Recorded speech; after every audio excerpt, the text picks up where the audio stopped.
Dear friends, welcome to my YouTube channel learn with concept. तो आज हम सीखेंगे what are the principles and aim of classification. Classification क्या है, उसके प्रिंसिपल्स क्या है, उसका एम क्या है। तो प्रिंसिपल्स में और एम ये दोनों हम आज के लेक्चर में कवर करेंगे।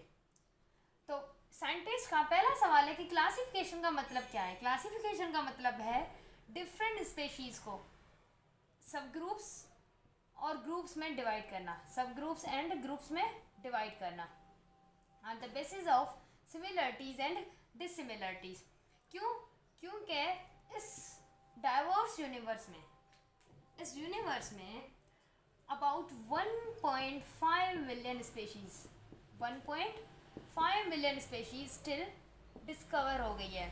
अब इन स्पेशीज़ को इनके साइंटिफिक नेम भी मिल गए हैं, ये डिफरेंट ग्रुप्स और सब ग्रुप्स में भी इनको क्लासीफाई कर दिया गया है। क्यों? तो डियर फ्रेंड्स, हमारा जो मेन मोटिव है क्लासिफिकेशन में क्या है, मेन है कि हम एम क्या है इस क्लासिफिकेशन का।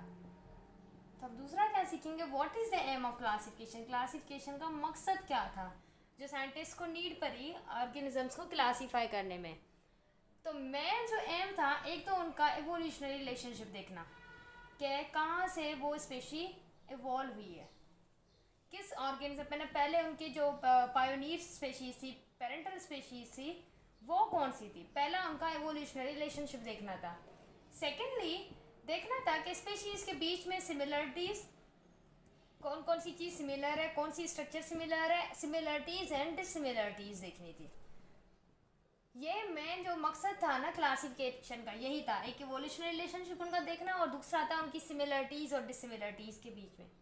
तो साइंटिस्ट ने जो क्राइटेरियाज यूज़ किए, जो फर्स्ट क्राइटेरिया यूज़ किया है वो है मॉर्फोलॉजी।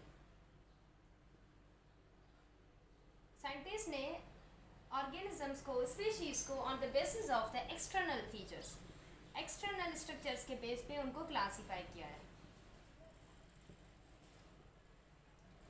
उनको दो ग्रुप्स में डिवाइड किया है। अब दो ग्रुप्स क्या हैं, पहला है homologous structures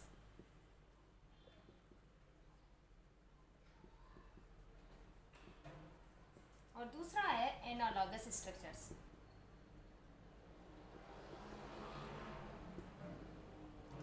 what is homologous structures, what is analogous structures. मतलब मॉर्फोलॉजी एक्सटर्नल फीचर्स की बेस पे दो ग्रुप्स में डिवाइड किया है। मतलब स्पीशीज के बीच में होमोलॉगस स्ट्रक्चर्स को कंपेयर किया है और एनालॉगस स्ट्रक्चर्स को कंपेयर किया है। अब है what is homologous structures and what is analogous structure. अब इनको हम डिस्कस करते हैं आगे।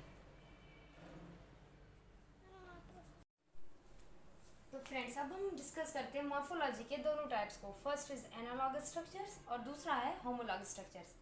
अब एनालॉगस स्ट्रक्चर्स में क्या है, जो स्ट्रक्चर्स स्पेशीज की जिनको हम कंपेयर कर रहे हैं, उनकी वो स्ट्रक्चर्स, बॉडी की जो एक्सटर्नल स्ट्रक्चर्स जो दिखने में डिफरेंट हो पर फंक्शन वो सेम परफॉर्म करे, उन स्ट्रक्चर्स को हम कहते हैं एनालॉगस स्ट्रक्चर्स। जैसे बैट के अंदर विंग्स और बटरफ्लाई के विंग्स दिखने में दोनों डिफरेंट है but they both perform the function of flying. दोनों का फंक्शन सेम है पर दिखने में डिफरेंस है। उसलिए साइंटिस्ट ने अगर इन स्ट्रक्चर्स को कंपेयर किया तो उन स्ट्रक्चर्स को नाम दे दिया एनालॉगस स्ट्रक्चर्स, जो दिखने में डिफरेंट हो और फंक्शन सेम परफॉर्म करें। तो ये है हमारा एनालॉगस स्ट्रक्चर। तो अब हम डिस्कस करते हैं what is homologous structure and what are the examples. जो नेक्स्ट डिस्कस करेंगे वो है होमोलॉगस स्ट्रक्चर्स। अब होमोलॉगस स्ट्रक्चर्स में क्या होता है, जो भी स्पेशीज होती है जिनकी स्ट्रक्चर्स हम कंपेयर करते हैं, उनमें क्या होता है, वो दिखने में सेम होती है बट फंक्शन वो डिफरेंट परफॉर्म कर रही है, वो आ जाती है होमोलॉगस स्ट्रक्चर्स में। जैसे कैट में, ह्यूमन में, वेल में, बैट में लिम्स होती है ना, जो वो दिखने में सेम होती है बट डिफरेंट फंक्शंस परफॉर्म करती है। कोई प्रोटेक्शन का, कोई वॉकिंग का, कोई वाटर मूविंग का, कोई क्या मॉर्फोलॉजी के बेस पे भी कुछ स्पेशीज को वो क्लासीफाई नहीं कर पा रहे, देन उन्होंने कुछ और क्राइटेरियाज देखे। तो वो हम डिस्कस करते हैं, वो कौन से क्राइटेरियाज हैं जिनको मॉर्फोलॉजी के बाद प्रायोरिटी मिले। नेक्स्ट उन्होंने जो क्राइटेरियाज रखे, तो फर्स्ट वो रखा उन्होंने साइटोलॉजी के बेस पे, अदरवाइज उन्होंने जेनेटिक्स के बेस पे। अगर जेनेटिक्स पे नहीं हो पा रहा देन उन्होंने थर्ड रखा बायोकेमिस्ट्री के बेस पे।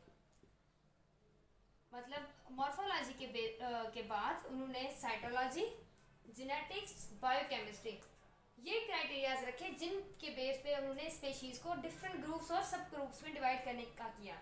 अब साइटोलॉजी में हम क्या करेंगे, सेलुलर स्ट्रक्चर्स, जो सेलुलर अंदर एनाटमी है सेल की, उस बेस पे साइंटिस्ट ने साइटोलॉजी में क्या देखा, सेल की जो इंटरनल कंपोजिशन हो गई, सेल के स्ट्रक्चर हो गई, वो सारा उन्होंने साइटोलॉजी में देखा।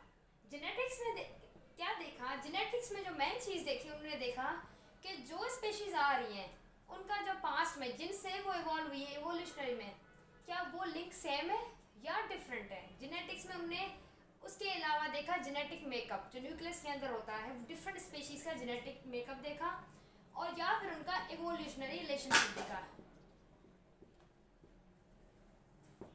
या फिर उनका इवोल्यूशनरी रिलेशनशिप देखा, या उनके सेल के अंदर जो जेनेटिक मेकअप है वो भी देखा। अब बायोकेमिस्ट्री में साइंटिस्ट ने क्या किया, बायोकेमिस्ट्री में साइंटिस्ट ने जो केमिकल कंपोजिशन है ना, केमिकल कंपोजिशन जो सेल बनाता है, जो टिश्यूज बनते हैं, साइंटिस्ट ने उसमें केमिकल कंपोजिशन का देखा।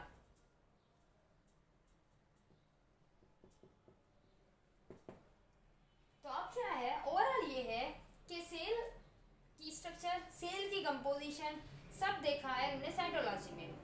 जेनेटिक्स में देखा उनका इवोल्यूशनरी रिलेशनशिप, क्या वो सेम स्पीशीज इवॉल्व हुए।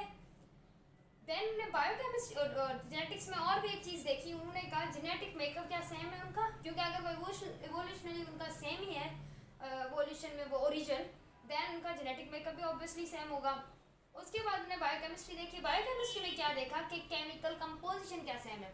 अब ये है कि प्रायोरिटीज वाइज है, पहले मॉर्फोलॉजी थी, उस पर नहीं हो पाया, then cytology, then genetics, then biochemistry, finally species different groups और सब ग्रुप्स में क्लासीफाई हो ही गए। तो डियर फ्रेंड्स, आज हमने ये सारे टॉपिक्स कवर कर दिए हैं।